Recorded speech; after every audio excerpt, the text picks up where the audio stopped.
বন্ধুরা, আজকে আমরা বেরিয়ে পড়েছি যে দেখো বেলপাহাড়ির উদ্দেশ্যে। আজকে অ্যাকচুয়ালি যাওয়ার কথা ছিল আমাদের বকখালি, তো ওয়েদারের জন্য আমরা আজকে বকখালি যেতে পারিনি, তাই আজকে আমরা বেরিয়ে পড়েছি আর বেলপাহাড়ির উদ্দেশ্যে। বেলপাহাড়ি হয়ে আমরা কিন্তু আজকে ঘাটশিলার দিকে যাবো ভাবছি, সেই উদ্দেশ্যে আমরা বেরিয়েছি। এখন আমরা আছি ঢেলোয়ার ব্রিজে, এই যে দেখো ঢেলোয়ার ব্রিজ, আর এখান থেকে আমরা এখন সোজা যাব বেলপাহাড়ির দিকে।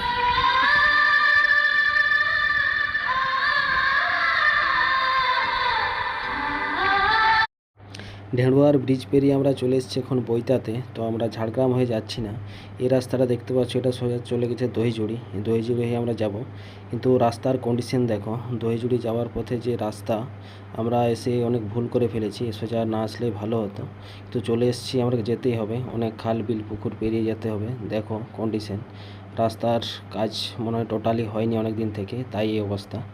মানুষ কিভাবে যাতায়াত করছে জানি না, কেউ কোনো অবজেকশনও করেনি। এইভাবে অনেক অ্যাক্সিডেন্ট হতে পারে, সরকারের এগুলো কিন্তু দেখা উচিত অবশ্যই।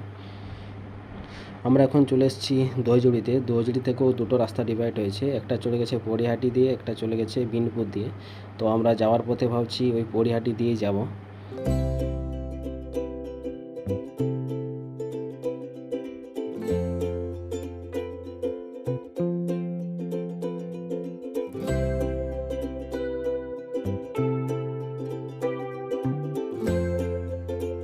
বেলপাহাড়ি থেকে আমরা এখন চলে এসেছি ঘাগরা ওয়াটারফলে। তো নাস্তা সেরে আমরা যাচ্ছি এখন ঘাগরা ওয়াটারফলের দিকে। এই যে সামনে দেখাচ্ছি, দেখুন ঘাগরা ওয়াটারফল। তো দেখো বন্ধুরা, ফাইনালি কিন্তু আমরা ঘাগরা ওয়াটারফলের সামনে চলে এসেছি। এই যে দেখো তার পোস্টার, আর এই যে ওয়াটারফল থেকে দেখো জলটা নিচে নেমে আসছে। দেখো এই যে, এখন মানুষজন খুব একটা এখন নেই, মানুষজন। এই যে ওয়াটারফল দেখো, আমরা যাচ্ছি সামনের দিকে, পুরো দেখাচ্ছি কিন্তু। তো দেখো বন্ধুরা, ফাইনালি কিন্তু আমরা ঘাগরা ওয়াটারফলের সামনে চলে এসেছি। এখন জল কিন্তু পুরো কাদা জল, নোংরা জল। দেখো এদিকটা দেখো দড়ি বাঁধা আছে, এখন ভিতর দিকে যাওয়া যাবে না, এখানে সেফটির জন্য এটা দেওয়া আছে। তো আমরা এটা প্রথম চলে এলাম ঘাগরা ওয়াটারফলে, এবারে অন্য যে জায়গাগুলো আছে সেগুলোতে যাব। তো দেখো ঘাগরা ওয়াটারফল হচ্ছে অবস্থাটা দেখো, এই যে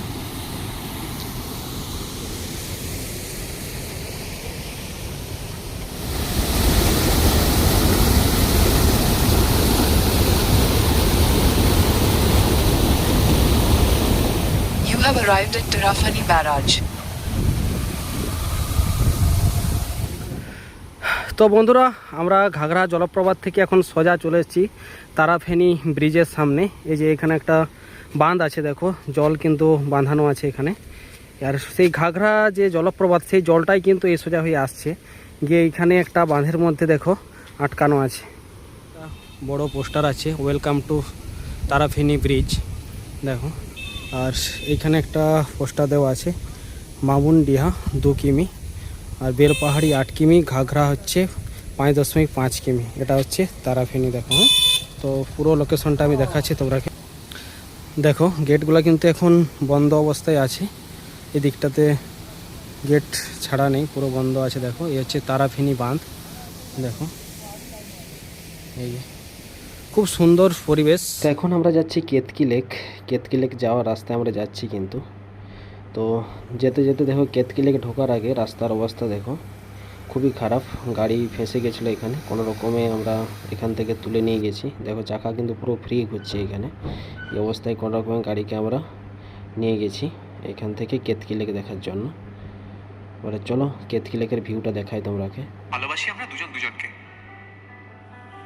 কিন্তু একদিন তো সব ফুরিয়ে যাবে, শুধু থেকে যাবে কিছু মুহূর্ত আর ভালোবাসা। তো দেখো কেতকি লেকের সামনে কিন্তু আমরা চলে এসেছি গুগল ম্যাপ দেখে, যে এটা কেতকি লেকটা কোন দিকে খুঁজে খুঁজে আমরা এখানে এসেছি। এখানে এসে দেখছি কিছু নেই, একটা জলাশয় আছে, একটা ফাঁকা জায়গা। এটা ভালো একটা পিকনিক স্পট বলতে পারো, আর কিছু নেই, গরু ছাগল চড়ছে। বন্ধুরা ফাইনালি কিন্তু আমরা এখন চলে এসেছি কাঁকড়াঝড়ের যে পিকনিক স্পট, সেই পিকনিক স্পটের সামনে। দেখো এখানে একটা ছোট্ট কিন্তু ড্যাম্প আছে, ড্যাম্পের থেকে খুব সুন্দর জল নামছে, ওই পরিবেশটা দেখো। এখন মানুষজন নেই, কিন্তু এটা শীতকালের সময় এখানে কিন্তু প্রচুর মানুষজন পিকনিক করার জন্য আসে। আর সেই উপরের দিকে যে পাহাড়টা দেখতে পাচ্ছ, ওই পাহাড়ে কিন্তু তখন সবাই পাহাড়ের উপরে উঠে এবং ছবি তোলে। এখন যেহেতু বৃষ্টির জন্য জায়গাগুলো অনেক ঝোপঝাড় হয়ে গেছে, তাই মানুষজন এখন আসেনি। বন্ধুরা, একটা তোমরা কিন্তু আমি জিনিস দেখাচ্ছি, আমরা এখন কোথায় আছি দেখো, ম্যাপটা দেখো, ওয়েস্ট বেঙ্গল ঝাড়খণ্ড। আমার লোকেশন দেখো কোথায় আছে। আমরা কিন্তু বর্ডার পেরিয়ে কতটা চলে এসেছি দেখো, এখন আমরা ঝাড়খণ্ডের ভিতরে আছি। এই যে এইখানে দেখো একটা মন্দির দেখা যাচ্ছে, কিন্তু পুরো ঝোপঝাড়ে ভর্তি। তো কাঁকড়াঝোড় থেকে আমরা বেরিয়ে গেলাম, দেখো কাঁকড়াঝোড়ের জঙ্গলের মধ্য দিয়ে কিন্তু আমরা যাচ্ছি। আর আমরা ভাবছি আর কোথাও না গিয়ে সোজা এখন ঢাঙ্গি কুসুম যাব। তো দেখো আমরা ঢাঙ্গি কুসুমে যাওয়ার যে রাস্তা, সেই রাস্তা কিন্তু আমরা ধরে নিয়েছি, ওই রাস্তা ধরে কিন্তু আমরা ঢাঙ্গি কুসুমের দিকে যাচ্ছি।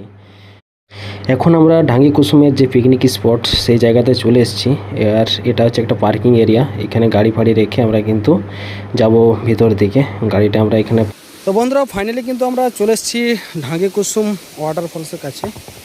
দেখো আমরা কিন্তু যাচ্ছি, এখানে একটা ছোট্ট ঝর্ণা আছে, দেখো ওই দিক থেকেও জল আসছে।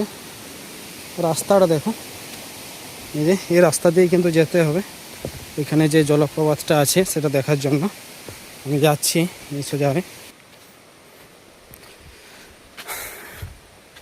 খুব সামনাসামনি কিন্তু আমরা চলে এসেছি। দেখো এই যে এই উপরটাতে উঠলে আমরা আশা করি দেখতে পাবো এখানে ঢাঙ্গি কুসুমের যে জলপ্রপাত। এটাও কিন্তু প্রায় সেই ঝাড়খণ্ডের বর্ডার লাগোয়া কিন্তু এটাও আছে। এইখানে দেখো একটা শিব মন্দির আছে, শিব মূর্তি। দেখো বসার কিছু জায়গা বানানো আছে, এখানে আওয়াজ শোনা যাচ্ছে।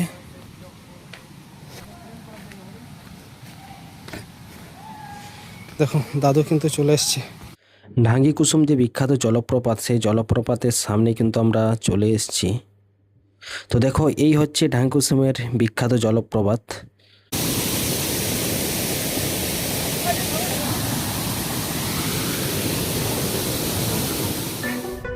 তো এখন টাইম প্রায় 4:30 হয়ে গেছে, আমরা কিন্তু এবারে বাড়ির যাওয়ার পথে রওনা দিতে হবে। তো আমাদের বেলপাহাড়ির যে একটা একদিনের ট্যুর করেছিলাম, সেটা আমাদের কমপ্লিট হয়ে গেল। আর এখান থেকে আমরা ভেবেছিলাম যে ঘাটশিলা যাব, কিন্তু আজকে আর ঘাটশিলা যাচ্ছি না, আমরা এখন বাড়ি।